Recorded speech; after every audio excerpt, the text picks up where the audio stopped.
Sahabat setia Gewori yang dikasihi Tuhan, Shalom. Hari ini adalah Selasa 14 Januari 2025.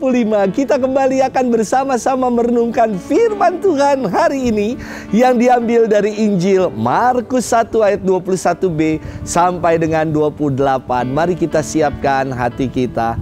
Haleluya, haleluya, haleluya.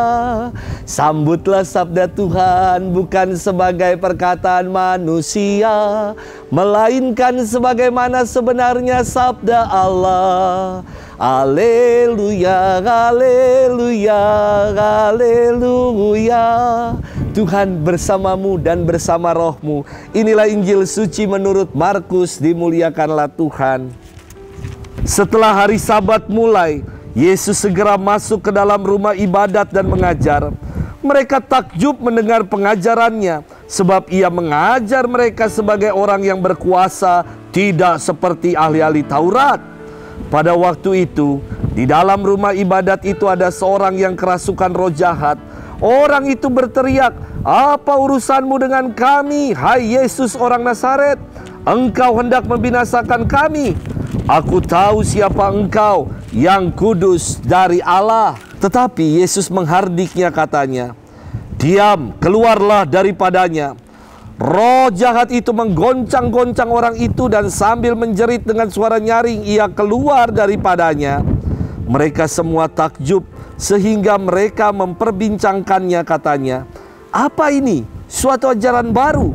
Ia berkata-kata dengan kuasa. Roh-roh jahat pun diperintahnya, dan mereka taat kepadanya."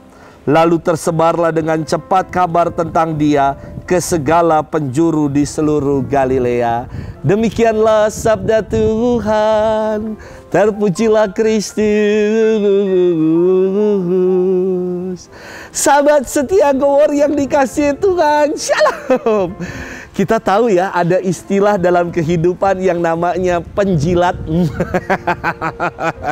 Yakni orang yang tampil dan berkata-kata baik, penuh dengan pujian di depan orang, di depan atasan atau pihak yang menguntungkan, hanya demi agenda pribadinya sendiri. Orang macam ini tidak tulus dan hanya sekedar cari muka demi keuntungan pribadi. Sahabat setia Gewori yang dikasihi Tuhan, kontras sekali dengan firman Tuhan hari ini, kata penjilat tadi. Dikisahkan Yesus yang mengajar orang banyak, dan mereka semua menjadi takjub. Mata mereka berbinar-binar, dan telinga mereka pun senantiasa ditujukan pada pengajaran Yesus. Mengapa orang banyak begitu takjub dengan pengajaran Yesus ini? Karena dikatakan Yesus mengajar mereka sebagai orang yang berkuasa. Ada dua kontras yang disampaikan terkait pengajaran Yesus dengan pengajaran para ahli Taurat. Pertama, pengajaran Yesus membuat orang takjub karena ia mengajar sebagai orang yang berkuasa. Sedangkan pengajaran ahli-ahli Taurat hanya sekedar bicara saja, taunya omong saja. Kedua, pengajaran Yesus yang penuh dengan kuasanya sungguh nyata ketika ia menghardik roh jahat, dan roh jahat itu pun menuruti perintahnya. Pengajaran dan karya penyembuhan yang dibuat oleh Yesus membuat orang banyak kagum, takjub, dan berkata, "Apa ini? Suatu ajaran baru. Guru ini berkata-kata dengan kuasa, roh-roh jahat pun ia perintah, dan mereka taat kepadanya." Sahabat setia Gewori yang dikasihi Tuhan, melalui firman Tuhan hari ini kita diajak untuk semakin mengimani Tuhan. Kuasanya sungguh nyata bagi orang yang percaya. Janganlah kita menjadi pribadi yang abai, acuh, cuek, bebek dengan sabda dan kehendak Tuhan. Mari kita menjadi pribadi yang mau bertekun dan berjuang untuk mendengarkan sabdanya dan melaksanakannya dalam hidup sehari-hari.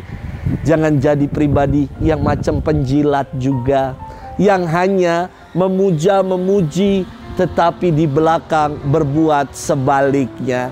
Kita mau menjadi pribadi yang seperti Yesus. Ada kesesuaian antara apa yang ia ajarkan dengan yang ia buat. Semoga itu yang mau kita upayakan. Tuhan memberkati kita selalu, Bapa dan Putra dan Roh Kudus. Amin.